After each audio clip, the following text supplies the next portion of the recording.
Bendecidos hermanos, con toda bendición, nuevamente nos reunimos en este espacio tan maravilloso, en un tiempo en el cual Dios ha sido bueno y que hemos podido compartir esta palabra, reuniéndonos con nuestro hermano Romeo Guevara, que ha estado trayendo una palabra sólida y llena de principios. Hoy, como todos los viernes, aquí estamos nuevamente y vamos a empezar orando, vamos a pedirle a nuestro Señor amado Padre, te doy gracias por este tiempo maravilloso. Gracias por la disposición de nuestro hermano Pastor Romeo, Señor, que ya está listo, Señor, con esa revelación, Señor, magisterial, poderosa, Señor, llena de tu palabra, Señor, y del poder del Espíritu Santo. Nos ponemos de acuerdo, Señor, para oírla con atención, Señor. Quita de nuestra forma de pensar, de vivir, toda distracción, Señor, para que escuchando la palabra con atención podamos vivirla, Señor.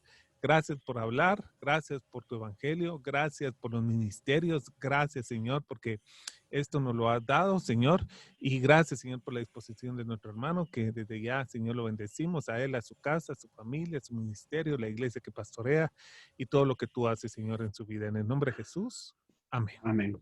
Bendecido, hermano. Amén. Bueno, voy a hacer la presentación aquí de lo que vamos a ver ahora. Seguimos con nuestra dinámica de la serie esta. Creo que vamos a tener quizás uno o dos, tres más reflexiones y luego vamos a entrar a otra dinámica que tiene que ver con el tema de la iglesia más adelante. Pero seguimos entonces con la dinámica de caminar con Jesús, esa invitación de Jesús para con nosotros, siempre que caminemos, a que estemos acompañándole en el camino. Estaba leyendo, me pareció interesante que cuando estaba leyendo la historia de Walt Disney, dice que Walt Disney trabajaba en un periódico en el que fue despedido y la razón por la que fue despedido es por falta de imaginación y buenas ideas. También cuenta la historia de él que no le fue muy bien en sus negocios, ya que muchos de los negocios que él estableció fracasaron estrepitosamente. Sin embargo, a pesar de sus fracasos, él alcanzó el éxito al estrenar su carrera, solo pudo ir hacia arriba hasta que pues, su vida terminó muriendo de un cáncer de pulmón. También estaba leyendo que Albert Einstein tenía una forma distinta de pensar a lo habitual. Era un chico especial y por ello lo llegaron a considerar discapacitado psíquico o de pensamiento lento. Según su biografía, dice que él empezó a hablar a los 4 años y a leer a los 7 años. Sin embargo, pese a todo, consiguió ir por muy encima de aquellos estudiantes y profesores que lo consideraban inferior, fracasado. Tal es así que consiguió el Premio Nobel de Física. Y es que descubrió los temas de la relatividad, la masa, energía, el efecto fotoeléctrico y algunos otros principios que se le atribuyen a Einstein. Y uno se pone a pensar si realmente es el fracaso lo peor. Si somos honestos, todos nosotros hemos sentido muchas veces la angustia del fracaso y deseado que tan solo fuera posible repetir la escena para no haber hecho ese fracaso. Y con una buena retrospectiva nosotros podemos ver claramente cuán diferentes haríamos las cosas si tan solo nos pudieran dar el chance de volverlas a hacer. El fracaso es un tema en el que todos y cada uno de nosotros somos expertos. Fracasamos de diferentes maneras, tenemos altas expectativas de nosotros mismos y a menudo no acertamos a llegar al nivel de ellas. El desempeño con que aprovechamos las oportunidades que se nos presentan están por lo general por muy debajo del nivel que deseamos. Sin embargo, es probable que sea en nuestras relaciones con las demás personas donde experimentemos nuestros más terribles fracasos. No sé si se levantó usted una noche en la cual la mitad de la noche y repasó algo que dijo o hizo a otro y deseó que pudiera cambiarlo. Es asombroso cuán claramente se pueden percibir las cosas a las 4 de la madrugada. Sospecho que todos tenemos una larga lista de personas con las cuales sentimos que hemos fracasado en alguna clase de relación. Todos hemos hecho cosas que lamentar a otras personas y deseáramos poder volverlas en el tiempo, poder devolvernos en el tiempo para deshacer tan lamentables errores. Ahora, pero más que todo, también a veces conocemos el fracaso en lo que se refiere a nuestra fe. No estoy pensando en los pequeños pecados que todos conocemos, sino en aquellos en que lo más íntimo sabemos que no estamos viviendo a la vida de la manera que Dios desea que la vivamos. ¿Y qué podemos hacer entonces con ese fracaso? Ahora, lo curioso del caso es que en el Evangelio de Marcos, capítulo 6, hay una narración que es bastante intrigante, porque toca precisamente el tema del fracaso en el camino, de cómo es que ocurren ciertas cosas en Marcos capítulo 6. Marcos capítulo 6 dice el versículo 1, Marcos 6, 1 dice, salió Jesús de allí y vino a su tierra y le seguían sus discípulos. Y llegado el día de reposo, comenzó a enseñar en la sinagoga y muchos oyéndole se admiraban y decían, ¿de dónde tiene estas cosas? ¿Y qué sabiduría es esta que le es dada? Y estos milagros que por sus manos son hechos. ¿No es este el carpintero, hijo de María, hermano de Jacob, de José, de Judas y de Simón? ¿No están también aquí con nosotros sus hermanas? Y se escandalizaban de él. Mas Jesús les decía, no hay profeta sin honra sino en su propia tierra y entre sus parientes y en su casa. Y no pudo hacer ahí ningún milagro, salvo que sanó a unos pocos enfermos, poniendo sobre ellas las manos.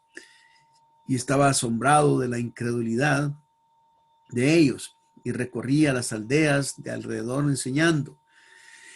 Después llamó a los 12 y comenzó a enviarlos de dos en dos y les dio autoridad sobre los espíritus inmundos y les mandó que no llevasen nada para el camino, sino solamente bordón, ni alforja, ni pan, ni dinero en el cinto, sino que calzasen sandalias y no vistiesen dos túnicas.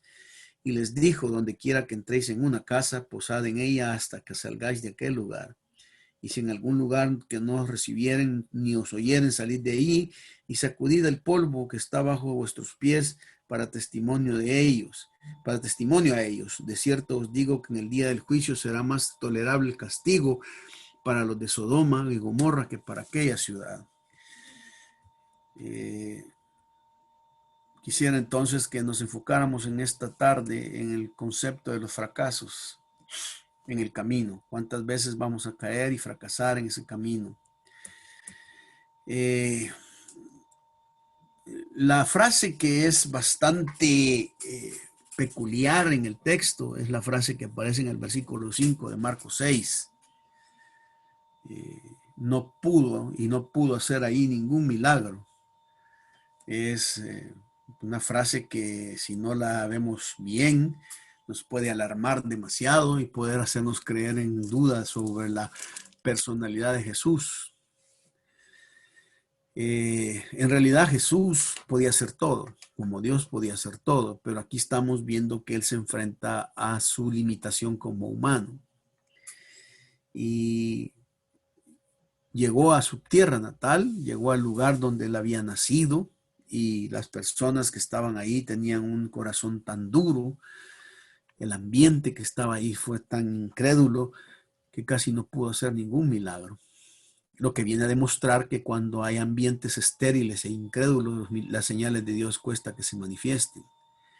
Y es lo que muchas veces ocurre con las iglesias conservadoras, que no creen que en los dones ni en nada de lo que, y le dan una explicación lógica, y ellos, sus argumentos son, yo ya no estoy viendo esos milagros, no los miro, y de hecho no los ven porque su estado de incredulidad bloquea la labor del Espíritu de Dios y la labor de Jesús. Esto, hermanos, viene a demostrar que un ambiente espiritual saludable está directamente proporcional en cuanto a las manifestaciones de Dios. Y por eso es tan importante que tengamos un ambiente de credulidad y no de incredulidad para ver las señales de Dios en nuestras vidas.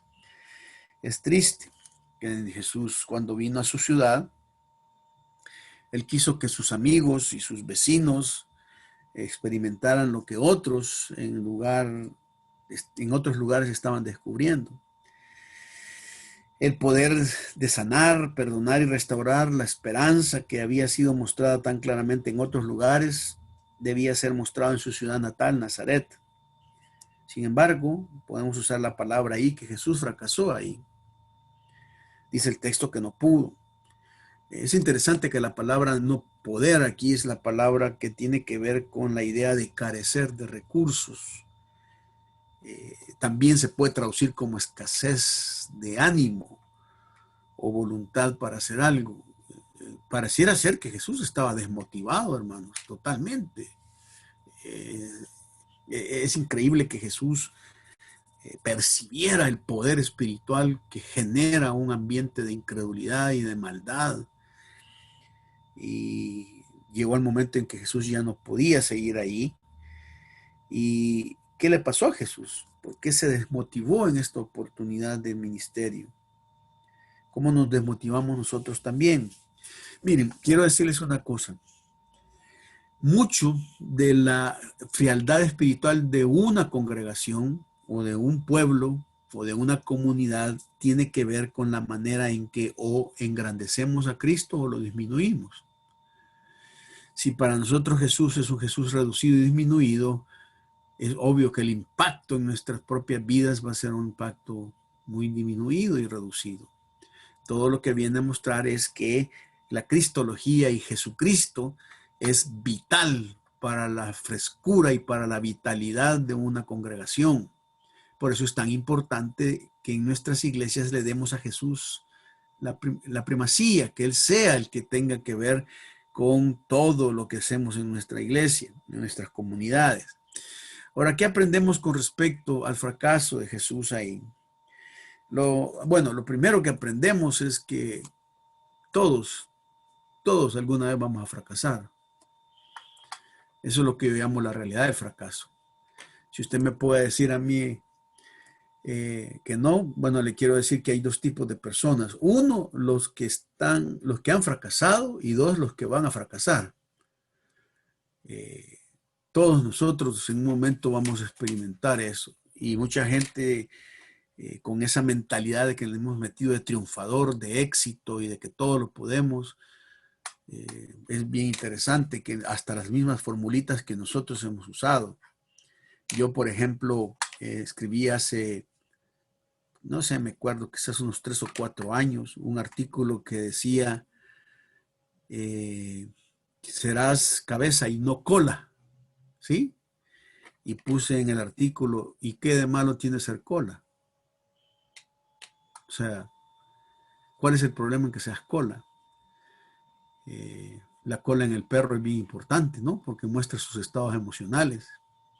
Hay ciertas cosas. La idea es que nos meten el hecho de que siempre tenemos que estar arriba, gobernando y dirigiendo, pero el problema es que la realidad muchas veces nos tiene abajo. Y entonces cuando nosotros tenemos una mala teología y la realidad nos demuestra eso, entonces entramos en crisis de fe. La realidad, mis amados hermanos, es que todos estamos expuestos al fracaso y que en algún momento y alguna vez vamos a fracasar. Si Jesús no pudo, habrán veces en que nosotros tampoco podamos hacerlo y no vamos a tener el resultado y el éxito que quisiéramos. ¿Por qué fracasaron? ¿Qué cosas influyeron en él para que no pudiera hacer milagros? Bueno, como les decía, primero ellos cuando llegó a Nazaret, ellos veían a un Cristo reducido. Cuando Jesús llega a Nazaret, se sometió a una severa prueba. Venía al lugar donde había crecido desde que era niño. Ningún hombre tiene jamás críticos más severos que los que lo han conocido desde su niñez. No era su propósito que esta fuera una visita privada en la que vería su antigua casa y sus antiguos amigos. Jesús volvió a Nazaret acompañado de sus discípulos. En otras palabras, vino como rabino. En aquellos tiempos era típico que un maestro judío, un rabino judío, deambulara de un lugar a otro acompañado de sus discípulos. Jesús vino a Nazaret, señala Marcos explícitamente, acompañado de sus discípulos. Vino como maestro a enseñarle a la gente de Nazaret. Si yo soy muy conocido en el lugar donde estoy y vengo queriéndole enseñar, la gente muchas veces no va a aceptarme porque me conocen, me han visto crecer. Yo recuerdo que cuando me convertí, mi papá y mi mamá ya tenían algunos días de convertidos y ellos eran los que decidían y hacían las cosas espiritualmente hablando, ¿verdad? Nos guiaban y recuerdo que después me fui para el seminario y cuando regresé como a los 3 años después de una vacación a la casa, eh, me, me dijeron que si podía dar un devocional y comencé a dar el devocional y yo di mis interpretaciones de eso y mi papá se enojó mucho porque él me decía que no era así. Y yo le decía, papá, así es, vea las evidencias. Y él decía que no, que no y que no. Y estaba bien molesto. Y el argumento que utilizó fue, si yo te vi a vos nacer, o sea, no me puedes venir a enseñar, ¿verdad? Esa es la idea, ¿me entiendes? Es la misma idea que ese Cristo, ¿verdad? Es un Cristo que ya lo conozco, aquí estuvo, nosotros lo hemos visto. Además, es un Cristo cuestionado. Si observamos, hay cierta aceptación, pero la mayoría de la reacción tiene que ver con preguntas y cuestionamientos. El texto hace que las personas pregunten, ¿no es este? Bueno, dice el versículo, ¿de dónde tiene estas cosas? ¿Qué sabiduría es esta que les dada y estos milagros que por sus manos son hechos? ¿No es este el hijo de María, hermano de Jacob, de José, de Judas y de Simón? ¿No están también aquí con nosotros sus hermanas? Entró, pero ellos no lo asimilaron, sino que al contrario comenzaron a cuestionar. Su enseñanza fue recibida con cierto desdén. Dice Marcos que se escandalizaban de él. Se escandalizaban de él, que era un hombre con los antecedentes de Jesús, que un hombre con los antecedentes de Jesús anduviera diciendo y haciendo tales cosas. De veras que donde hay confianza, dice el dicho, hay disgusto. Rehusaron a escuchar lo que tenía que decir y la única respuesta de ellos fue una pregunta. ¿No es este el carpintero? Como quien dice, y este que no es un obrero, pues, ¿de dónde viene como rabino aquí? ¿Cómo nos quiere venir a enseñar a nosotros? Y eso nos lleva a la tercera cosa, que ellos pensaban en un Cristo secularizado. Es interesante que la palabra griega que se traduce por carpintero es la palabra tectón, y esa palabra significa artesano. En realidad, si nosotros vemos la palabra y la leemos, Jesús no era un carpintero. La carpintería era parte de su forma de hacer las cosas. Esta palabra tectón viene de la palabra española técnico, y en el mundo antiguo toda pequeña aldea o caserío tenía un artesano, un técnico o un carpintero, un tectón que hacía toda clase de trabajos de madera para la gente de la ciudad. Podía construir cualquier cosa, desde un gallinero hasta una casa. Era clase del hombre que uno llamaría a su aldea para que construyera una pared, reparara una puerta o arreglara un techo. Era un artesano, un hombre diestro que con las herramientas más rudimentarias podía emprender casi cualquier trabajo. Esa es la clase de hombre que era Jesús. O sea que Jesús era multiusos, usaba muchas cosas. Y la gente preguntó, ¿no es este el tectón? Y pueden que hayan pensado, si este es el que nos hizo la mesa donde comemos. Recuerdo cuando nos ayudaba a construir la casa en que vivimos. A menudo le dábamos de almorzar, se sentaba a la mesa con nosotros. Para ellos, la habilidad secular de Jesús era su única autoridad. Y de hecho, esa autoridad secular que él tenía era como, mira, como carpintero lo aceptamos, pero no como rabino. O sea, porque para eso ha sido bueno, lo hemos conocido, pero no me venga a mí a decir que ahora es un líder espiritual, si este es un obrero de la construcción, es una persona que está haciendo las cosas. Ese cuestionamiento y esa secularización de Cristo muchas veces también nosotros la vemos en nuestras iglesias. También es un Cristo humanizado. Sus hermanos y sus hermanas viven aquí, dice. Son gente del barrio. Yo conozco a toda la familia. Hicieron lo increíble, echaron mano del último recurso que tiene de toda mente débil. Ridiculizaron a Jesús. se escandalizaron de él, no tomaron en cuenta nada de lo que hizo y dijo, diciendo, no puede ser nadie importante. Sabemos de dónde salió, conocemos sus primeras andanzas, conocemos su familia, es uno de nosotros. Piensa por un momento en lo que esto dice acerca de la autoimagen de la gente de Nazaret. Él dice, si viene del barrio de nosotros, no puede ser nadie importante. Que venga de un barrio lujoso está bien, pero viene aquí de los arrabales, y Nazaret era de los barrios bajos y nadie puede venir a hacer algo aquí de esto, de esta, y venir a querer enseñarnos espiritualmente. Era una autoimagen desfavorable que les llevó a una autoimagen de desdén para con cualquiera que proviniera de esa ciudad.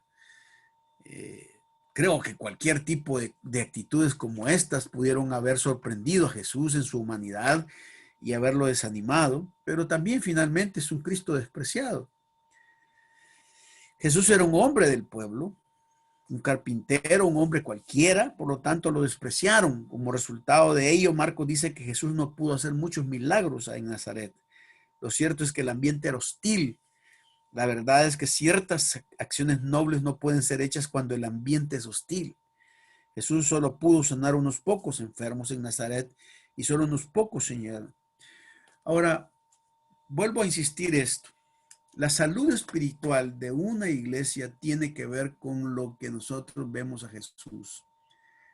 Si nuestra percepción de Jesús es una percepción muy reducida, nuestro vigor espiritual es reducido. Miren, hay dos palabras que resumen estos 5 conceptos. ¿Saben cómo cuando reducimos a Jesús y cuando lo hacemos menor y lo hacemos humanizado y lo hacemos despreciado? Primero, con la palabra, con la normalidad de la fe. ¿Qué significa eso? Cuando nosotros vivimos una fe normal. Es el hecho de decir, bueno, hasta este nivel, ¿verdad? No podemos pasar de esto. Es normal que ocurra eso.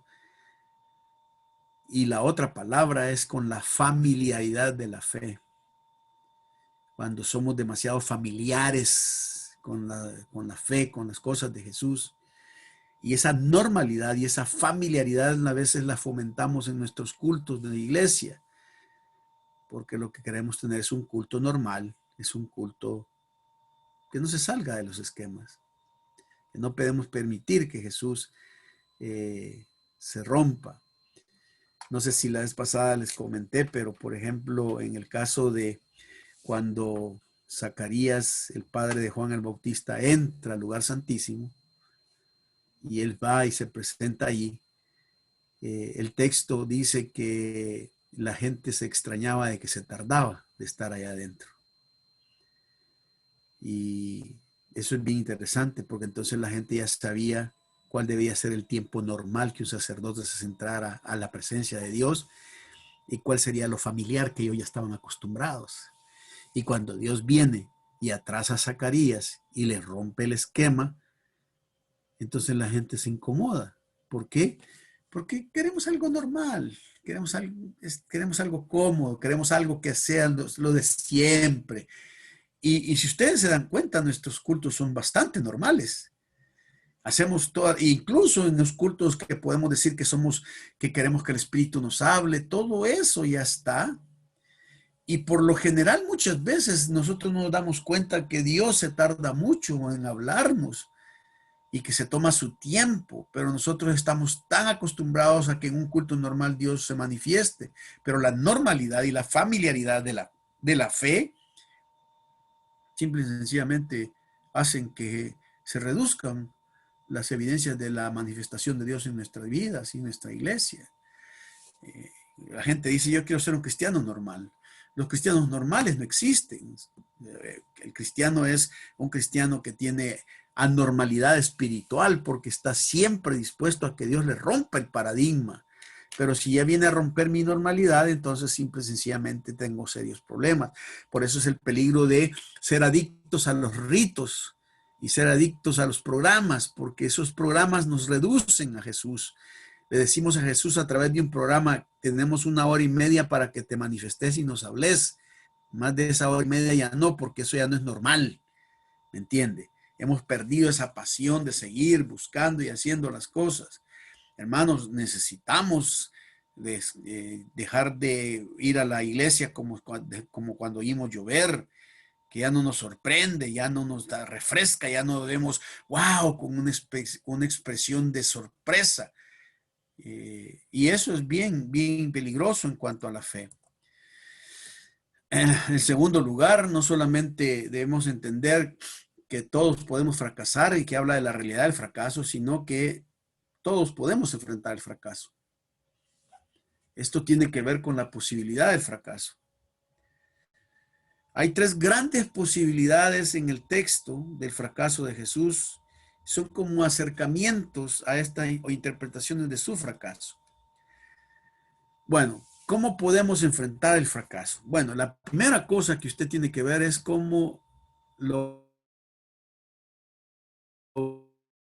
va a interpretar. Es la posibilidad de cómo interpretas tu fracaso, cómo lo asimilas. Algunas personas lo pueden hacer simplemente racionalmente o intelectualmente.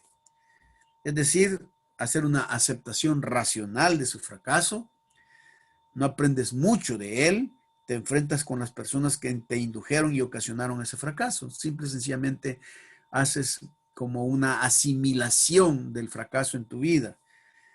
Esa racionalidad o lo racional lo que hace es justificar tu fracaso. Hay muchas personas que cuando fracasan lo racionalizan y la razón lo hace justificar. Cuando las personas son enfrentadas y desafiadas, usan, fulano me dijo, fulano pasó, es que él me obligó o es que las circunstancias fueron así. Estamos justificando mi fracaso. También otras personas lo pueden ver de una manera emocional. Y a veces el fracaso lo que hace es paralizarte emocionalmente y te hace sentirte destrozado por lo que experimentas con la condición del fracaso. Un ejemplo clásico de eso es Elías, que cuando ya se vio en la dimensión de ser perseguido por Jezabel, entonces entra en una crisis espiritual y emocional porque cree que ha fracasado. Lo interesante es que si lo racional justifica el fracaso, lo emocional lo intensifica el fracaso. Hay gente que no se puede levantar de un fracaso y lo viven diciendo toda la vida. Miren, yo conozco, y ¿saben dónde empiezo? Dónde yo miro que se manifiesta más cuando una persona no ha superado un fracaso o una herida en su vida, es cuando ya llegan a viejo. Oigan ustedes hablar a los viejos, a la gente mayor. Toda la vida nos cuentan los eventos que les pasaron, lo que les hicieron, y los miran tan reales en el momento en que lo cuentan. No han podido superar ese fracaso, no han podido, sino que lo intensifican, como que cada vez que lo repiten les da más placer para recordar y rumiar todas las emociones y los eventos que le pasaron para justificar por qué se siente ahora así él, por qué él es así, por qué es tan amargado, por qué es esto y por qué es lo otro. Nosotros con mi esposa estamos bastante como inquietos porque, bueno, yo estoy leyendo varios libros que hablan acerca de la vejez. Yo ya tengo 60 años, ya entré a la tercera edad, estoy allí. Algunos dicen que estoy en la juventud de la vejez, pero ya las cosas van cambiando. Y les voy a ser honesto, los modelos que nosotros hemos tenido de personas mayores, ya mayores, como nuestros padres, la gente que está a nuestro alrededor, son gente que no han podido hacer de Jesús en su vejez una realidad, porque toda la vida están pensando en lo que fueron y no en lo que se van a proyectar ser todavía con Jesús. Creo que la etapa de la vejez tiene que ser una etapa donde uno puede superarla bien si sigue manteniéndose fresco en conocer y amar más a Jesús. Pero si simple y sencillamente vivimos de los recuerdos y de la historia, es triste. No sé si a ustedes les pasa, pero a veces a uno le cansa escuchar a gente mayor contarle la historia miles de veces. y la repiten y la repiten. Y la pregunta que uno se hace es, ¿a estas personas no les pasa nada ya en el presente?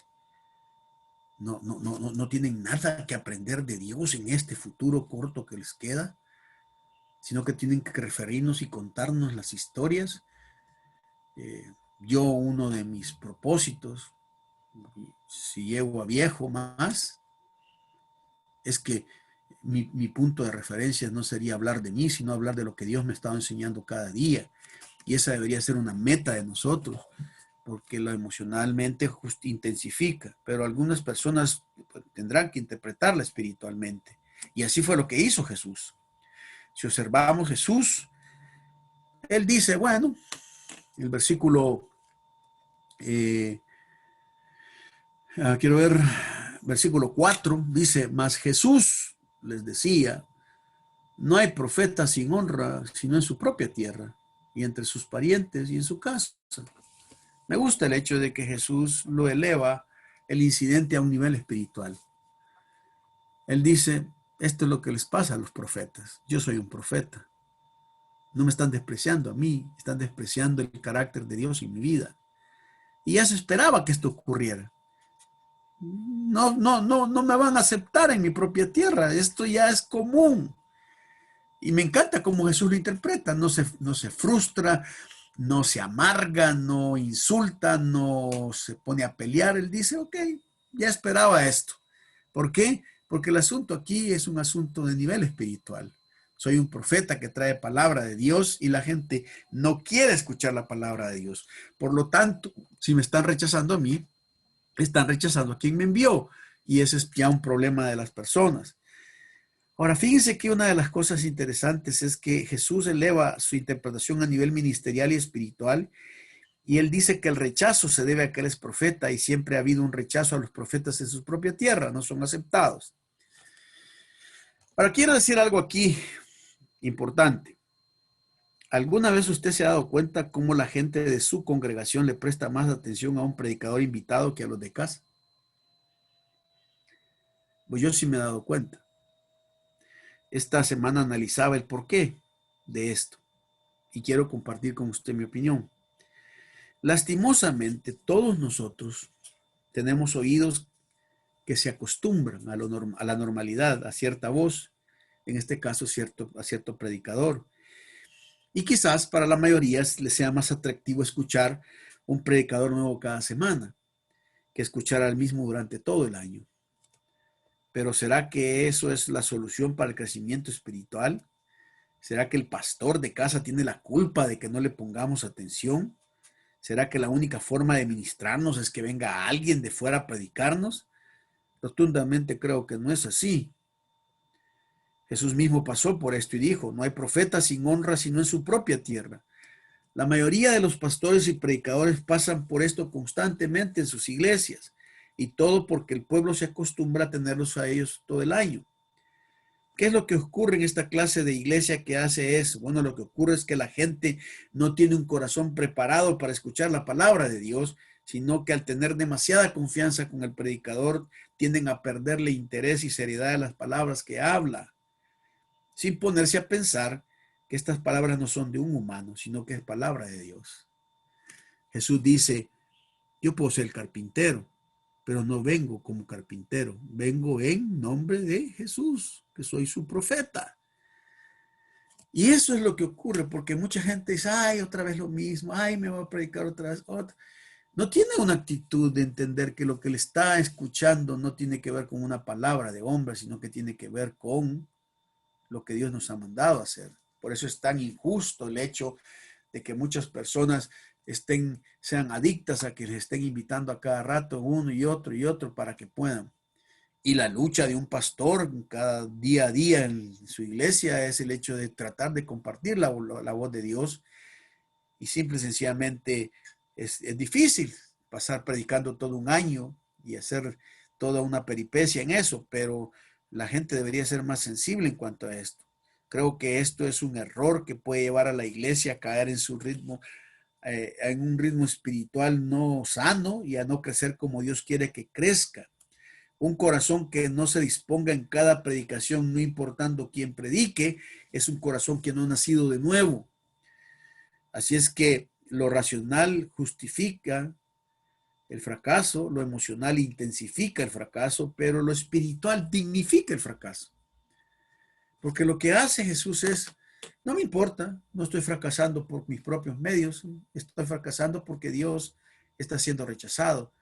Y eso lo hizo tener tranquilidad. Cuando una persona no acepta el mensaje que le llevamos, no debemos personalizarlo. Lo que está haciendo es desechando el mensaje de Dios.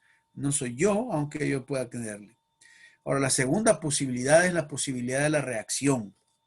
Hay dos cosas importantes dentro de esta reacción de Jesús que me gustó mucho. La primera tiene que ver con lo que no pudo. Dice el versículo ahí que no pudo hacer ahí ningún milagro. La expresión tiene que ver con que Jesús simplemente se le negó la posibilidad de hacer señales extraordinarias en ese lugar.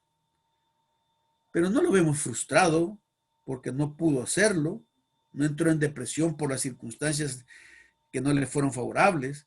Así que el texto dice que él no pudo hacer eso, no pudo mostrar en plenitud su poder como señales mesiánicas porque la gente no lo aceptaba como Mesías. Entonces, ¿qué lo hizo? Bueno, cambió y hizo lo que pudo. No le frustró lo que no pudo hacer, pero le alegró lo que sí pudo hacer. ¿Y qué dice? Que lo que hizo fue, aunque fue pequeño, fue simple y sencillamente que las sanidades que uno mira ahí ya no fueron tanto mesiánicas como señales mesiánicas, sino por medio de la oración y que el Padre le contestó, porque el texto dice que sanó a muchos enfermos poniendo sobre ellos las manos. La idea es que miren, una cosa es bien importante.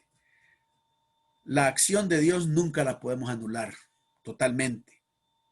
Las cosas que Él quiere hacer más grandes en nosotros las podemos evitar, pero no va a evitar que Dios siga trabajando, aún en lo pequeño y en lo poco. Y en eso poco y pequeño fue el espacio que le dejaron. Me gusta el hecho de que siempre tenemos alternativas en lo espiritual para superar nuestro fracaso. Si la gente, yo he escuchado a jóvenes que quieren entrar al ministerio y a veces he escuchado esas famosas frases, vas a ser profeta a las naciones, ¿verdad? Y qué si no soy profeta a las naciones, sino profeta a una iglesita de 10 miembros. ¿Voy a frustrarme por eso y sentirme fracasado? No, porque yo siempre necesito saber que ni lo mucho ni lo poco miden mi dependencia de la misión que Dios me ha mandado a hacer. Que lo que me importa a mí es ser representante de Dios, sean muchos o sean pocos. El problema es que mucha gente siempre tiene que ver con que la motivación espiritual en la que tiene que ver depende de la cantidad a la que ministra. Y eso es bien interesante porque yo he visto predicadores muy motivados en audiencias de 4,000 y he visto esos mismos predicadores menos motivados en audiencias de 20. Como que la idea es que el número es lo que me hace a mí tener ese dinamismo, ¿verdad? Y que yo quiero tener. Miren, yo por lo menos soy un enemigo de las multitudes. Creo que las multitudes al final son una mínima expresión del reino de Dios.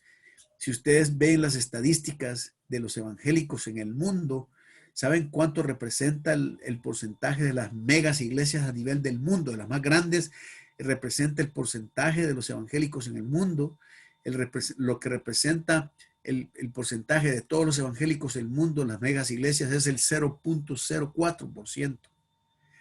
Significa que el cristianismo, el verdadero cristianismo, no está representado en esas grandes iglesias, aunque puedan ser iglesias que se vean, sino en que está disperso por todos lados.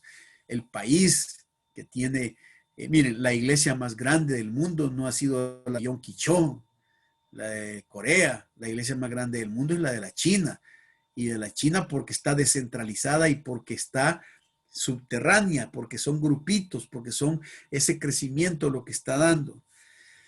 Yo sí les animo a que no nos desmotivemos por las cantidades. sino que hagamos lo que podamos.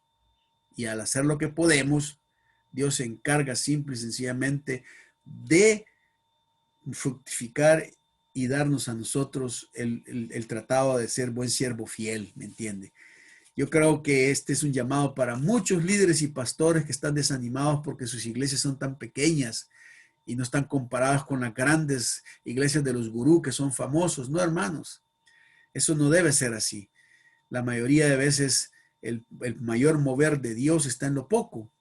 Jesús dijo que en unos pocos y en la sencillez de la oración poniendo manos, ya no tanto en lo extraordinario. La tercera posibilidad es la desilusión. Lo que Marcos relata en la primera parte del versículo 6 es que él estaba asombrado de la incredulidad de ellos. Fíjense que la palabra asombrar aquí es una palabra interesante porque es un verbo fuerte. En realidad, la raíz de esa palabra, la palabra asombrado, es la palabra taumazo, de donde viene la palabra en castellano traumado.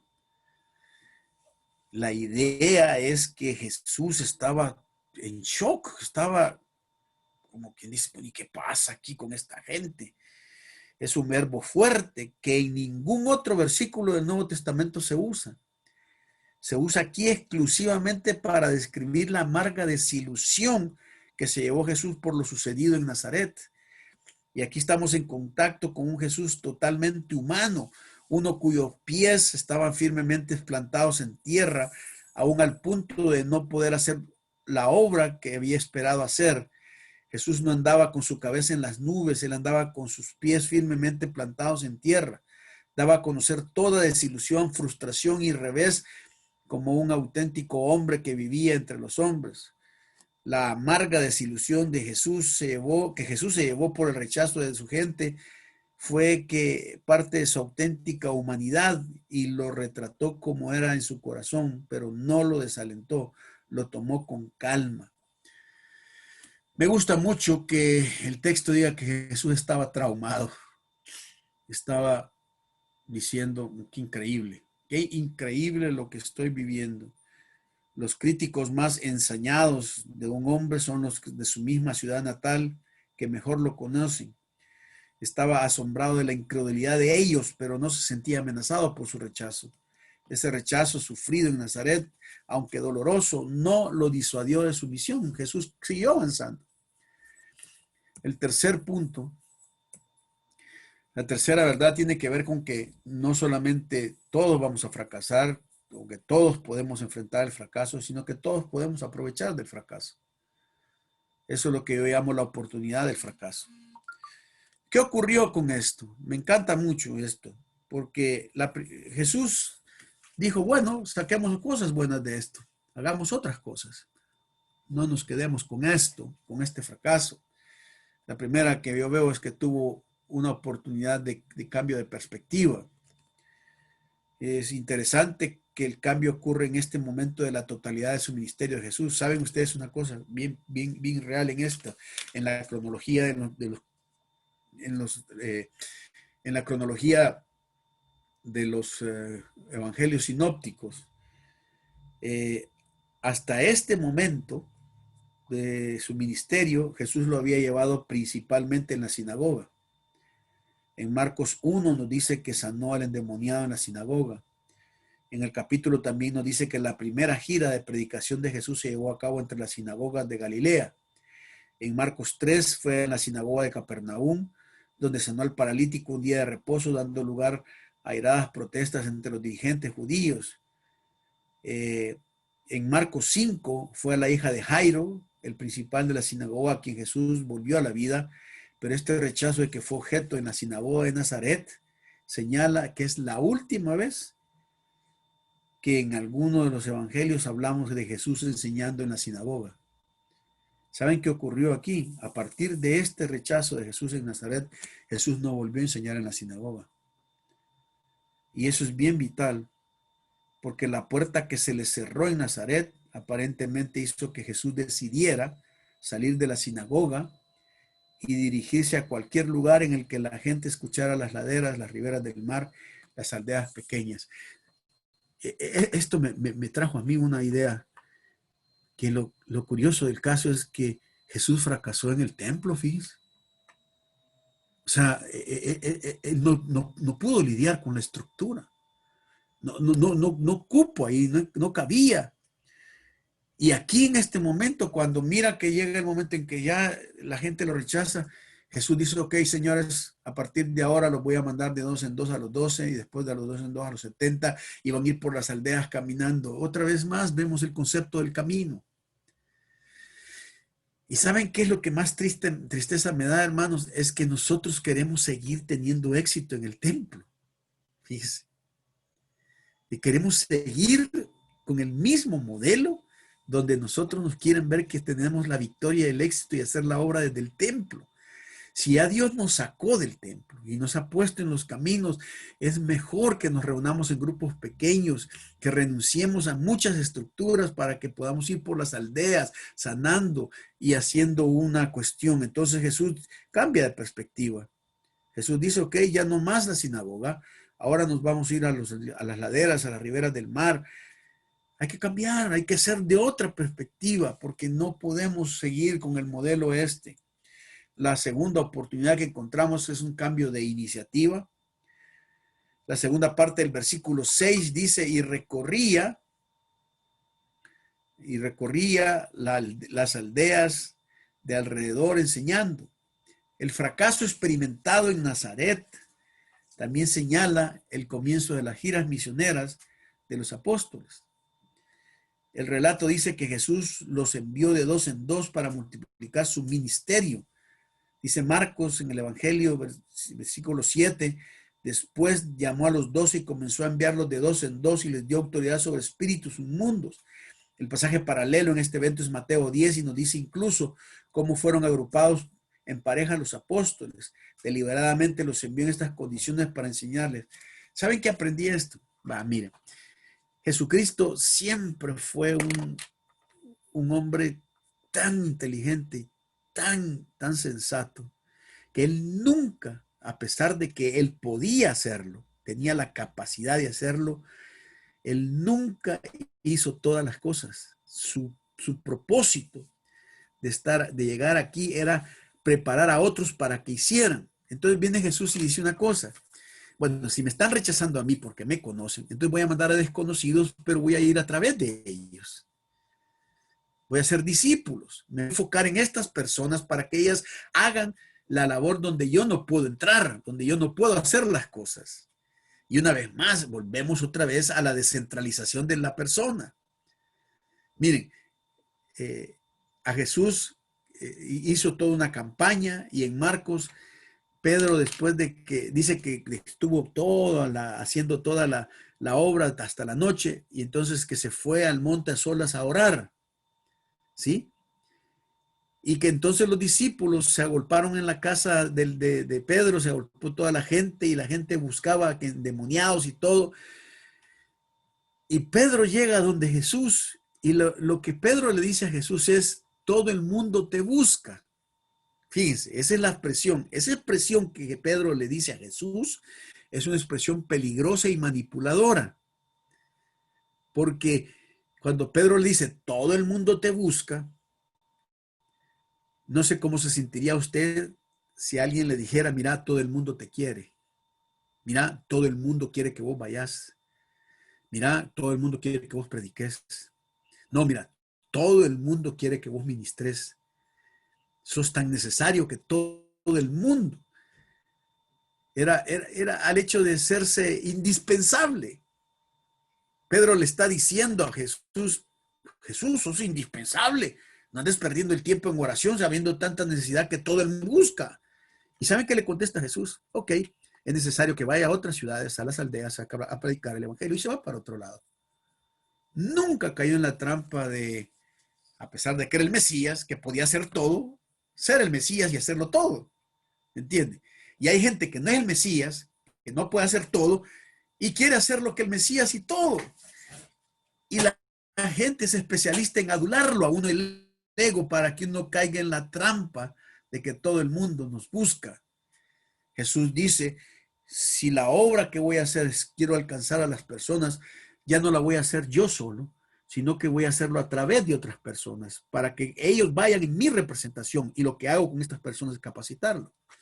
Ahora, miren, eso es un vicio bien metido en nuestras iglesias. La presión de la gente para que el siervo y el ungido esté presente en la vida de ellos y no otro, es una de las presiones más grandes. Porque, por ejemplo, una persona en una iglesia no puede aceptar el hecho de que el pastor le diga, mire, yo no puedo ir al funeral de su hija, pero voy a mandar un hermano en representación mía para que lo ministre. La gente se enoja y se molesta y dice, no, porque yo quiero que usted venga, porque aquí todo el mundo lo necesita a usted. Pero la verdad es que nosotros no podemos hacer todo. Podemos hacer todo a través de otros, pero nosotros no, a pesar de que Jesús podía hacerlo. Ahora, miren, aquí voy a decir algo que es muy importante, que es algo que yo he batallado y he estudiado mucho. Yo veo muchas veces que aparecen en las publicaciones en Facebook y ponen, ora por tu pastor, porque tu pastor hace esto, hace esto, hace esto, hace esto, hace esto, hace esto, hace esto, siente esto, siente esto, siente esto, siente esto. Es un trabajo aquí, es un trabajo allá, otro trabajo acá, otro trabajo. Y la pregunta que yo me digo, ¿y quién dijo que eso es lo que hace un pastor? O sea, está deprimido y está cansado, está deprimido y está cansado porque está haciendo cosas que no le mandaron a hacer. ¿Me entiende? O sea, es como cuestionar, por ejemplo, el incidente de María y de José, que cuestionamos a Dios, que dice que María estaba embarazada y que en el 9º mes tuvo que ser obligada a viajar en, ¿cómo se llama?, en burro desde la ciudad de José hasta Belén para que fueran a empadronarse. Y cuando llegan allá, le dan los dolores de parto a María y entonces tienen que, por la urgencia de todo eso, tiene que nacer Jesús en un pesebre y abandonado en la más pobreza. Y muchas veces decimos, ¿por qué Dios no lo cuidó? ¿Por qué Dios no esperó a que regresaran? ¿Por qué?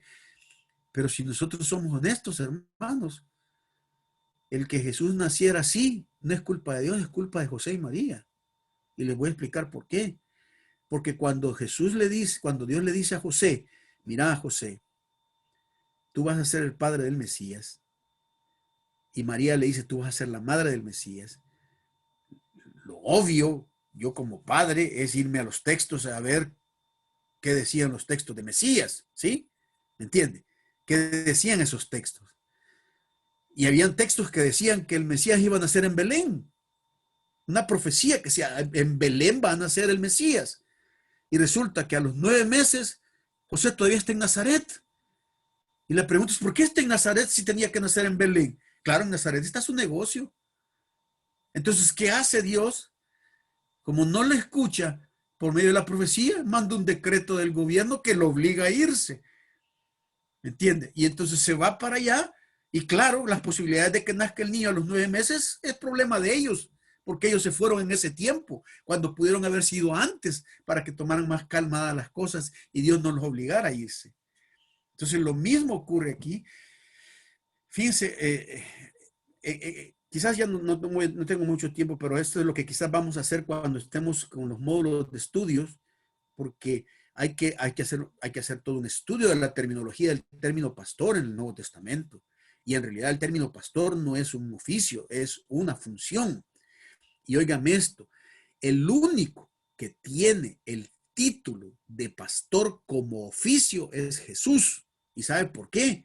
Porque Jesús sí puede ser pastor como oficio, porque Jesús sí puede estar en todas partes, hacer todo y vivir la presencia en cualquier parte. Si el pastor pasa de su función pastoral a un oficio, quiere decir que estaría en la obligación de hacer todas las cosas y ese es el grave problema, porque como lo tomamos como oficio, entonces nos atribuimos que todo lo debemos hacer nosotros y la gente nos paga para hacer todo y por eso como estamos haciendo algo que solo Dios puede hacer, terminamos fundidos, deprimidos, estresados por estar haciendo un montón de cosas.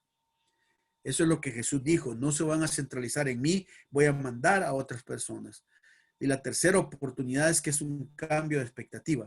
Miren, a mí me gustó mucho, porque Jesús cuando habla de la expectativa, con el eco de su propio fracaso, todavía resonando en su corazón, les enseñó a los apóstoles una manera como podían hacer frente a sus propios fracasos. ¿Y sabe qué hace Jesús? Nazaret le había dado un portazo a Jesús en su propia nariz. Jesús sabía que los discípulos también serían rechazados en sus giras de predicación. Necesitaban aprender a manejar esta clase de fracaso. El versículo 11 es extraño y casi enigmático. Dijo Jesús, y si en algún lugar no os recibieren ni os oyeren, salir de allí y sacudid el polvo que está debajo de vuestros pies para testimonio a ellos. Casi deseamos ocultar este versículo y considerarlo en cierta medida inconsecuente con el carácter dulce y compasivo de Jesús. Da la apariencia de ser crítico y severo con estas personas. Sin embargo, este versículo contiene más de lo que por lo general hemos observado. De hecho, se encuentra en él una fórmula para hacerle frente al fracaso. La fórmula que nos puede hacer comunicadores más gentiles con todas las personas con las cuales interactuamos. Es entender el ambiente histórico de este concepto del cual emergen estas palabras. La ley rabínica decía que el polvo de un país gentil o pagano era inmundo y que el judío que volvía a su propio país después de haber estado en uno de los países paganos debía purificarse deshaciéndose de todas las partículas inmundas del polvo que podían estar adheridas a su calzado o ropa. Un judío piadoso también se desprendía de toda partícula de polvo que hubiera en su propio cuerpo antes de entrar en el templo o en la sinagoga para la oración. Estas costumbres parecen constituir el telón de fondo que está detrás de las instrucciones que Jesús les dio. Ahora, esto es bien interesante porque lo que enseña Jesús con esto, Marcos 6:11, significa es que, miren, nosotros debemos ir a pesar del fracaso, hacer las cosas. Cuando enfrentamos desilusiones, no debemos permitir que éstas nos destrocen completamente. Lo que tenemos que hacer es simple y sencillamente cerrar el capítulo y seguir adelante con el nuevo capítulo de Dios. Ese capítulo que Dios proveerá. Jesús no se sintió amenazado por estos rechazos. Es cierto que se sintió desilusionado, pero no amenazado. Jesús jamás dudó en aceptar un no como respuesta. Entonces, ¿qué es lo que está diciendo el texto? Lo que está diciendo es, miren, si ustedes van y los rechazan y no los reciben, sálganse, ¿verdad? Sálganse. Cuando salgan, sacúdanse y ese acto lo que está haciendo es que ustedes están tomando una decisión de cerrar capítulo y abrir uno nuevo. Con ese acto, continúen con la siguiente oportunidad, dice Jesús, no se paralicen, vayan a otra aldea donde Dios les tiene preparadas las oportunidades. Entonces, Jesús, para manejar el fracaso, le dice a la gente, camine, no se paralice. Y mire qué interesante, porque ese acto como que descargaría, ¿no? Es cierto, descargaría. Fíjense que yo conozco, bueno, por cierto, ya murió este hermano, un hermano pastor, que él tuvo muchos problemas en una iglesia, pero cantidad de problemas serios, bastante conflictivos. Y recuerdo que cuando él decidió renunciar ya en un ambiente tan conflictivo, fue curioso que cuando él salió de la iglesia y pasó a la calle, se sacudió los pies como estos. Sí, hizo el gesto de sacudirse los pies y me dice, no sabes el sentido espiritual que se tiene con el hecho de que me salgo, me limpio y sigo adelante. Esto queda atrás. Ese fracaso no tiene que estarme tocando. Que debemos cerrar ciclo. Debemos decir, no me voy a detener por eso. No voy a hacer que la gente me meta en cosas porque no me aceptaron ni nada. Muchos de nuestros fracasos se producen porque rehusamos a confiar en Dios, a confiar con Él, o en que Él continuará trabajando en nosotros hemos fracasado. Dios, no obstante, todavía está al mando y Él sabe cómo manejar nuestros fracasos. Ahora, aquí es bien importante preguntarnos o hacer que hay algún polvo en nuestros zapatos, el polvo de fracasos pasados, el polvo de la ineficacia, el polvo de los planes no llevados a cabo, el polvo de lo que se hizo chapuceramente, de lo que no se manejó bien, de lo que no dio resultado. Bueno, sacúdalo, deje que el pasado a Dios, Él sabe cómo manejarlo y lo manejará.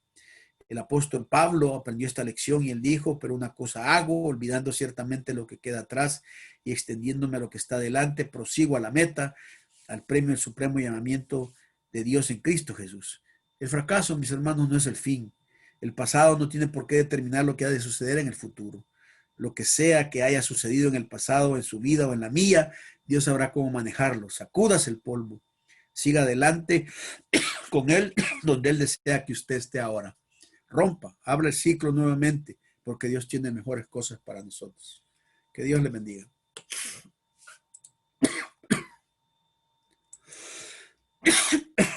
Gloria a Dios, hermano, qué bendición realmente tan grande. La administración de la palabra, ¿verdad? Que Jesús, verdadero Dios y verdadero hombre, manifiesta también este lado que a veces no lo percibimos, ¿verdad? Que aparentemente fracasó, ¿verdad? Y con este último tema estaba reflexionando porque hay quienes se sacuden los pies, pero esperando que el Dios vengativo, y entonces no lo hacen como en el sentido de que vamos adelante, sino como ahora que Dios castigarlo, y tenerlo, ¿verdad? Y gracias, hermano, realmente una palabra que nos enseña mucho, nos hace reflexionar acerca de cuáles son las cosas que nos hemos autoimpuesto como exitosas, ¿verdad, hermano? Pienso yo, y hemos aceptado el sistema del mundo y cuando decías que tal vez que Jesús fracasó dentro del templo, ¿verdad? Yo creo que una de las principales cosas que a veces frustran a la gente es que donde nosotros queremos que se haga, no se hace, pero no vemos donde Dios quiere. Hoy así es una palabra, gracias hermano, que nos enseña, nos anima, nos exhorta, y sacudirse el polvo no es esperar la venganza de Dios sobre ese lugar, sino avanzar a otro lugar. Así es. Pastor, ¿quieres orar por nosotros para que, escuchando la palabra, nos volvamos hoy hacedores de esta palabra preciosa? Padre, queremos pedirte que tú nos ayudes y que podamos, como dice Juan Carlos, ser hacedores de la palabra, que no solo sea una teoría o una expresión bonita de la palabra, sino que haga transformaciones radicales en nuestras vidas para que podamos avanzar. Te doy gracias por este tiempo, gracias porque todavía podemos estudiar tu palabra con libertad. Ayúdanos, Señor, a poder ser fieles seguidores de Jesús en el camino. Bendecimos tu santo nombre en el nombre de Jesús. Amén. Amén. Gracias, hermano. Pues bendecidos con toda bendición y espero que ya pronto les vamos a dar de lo que hoy les hablaba hermano Romeo, ¿verdad? El poder llevar un estudio sistemático, ¿verdad, hermano? Sí, correcto. ¿Verdad? Estamos en ese plan, ese proyecto. Y gracias, pastor, ahí por esta palabra que nos compartes y que yo los exhorto, hermanos, que inviten a otros, que los redireccionen al canal de YouTube, porque tenerlo ahí realmente el propósito es que vamos nutriéndonos, y yo personalmente oigo 2 veces este mensaje cuando lo grabo y cuando lo transmitimos, y me lo gozo realmente mucho. Así que gracias, hermano, bendecido con toda bendición. Bendiciones. Nos vemos, Dios primero, el próximo viernes, si el Señor lo permite. El próximo viernes, primero Dios. Bendecidos.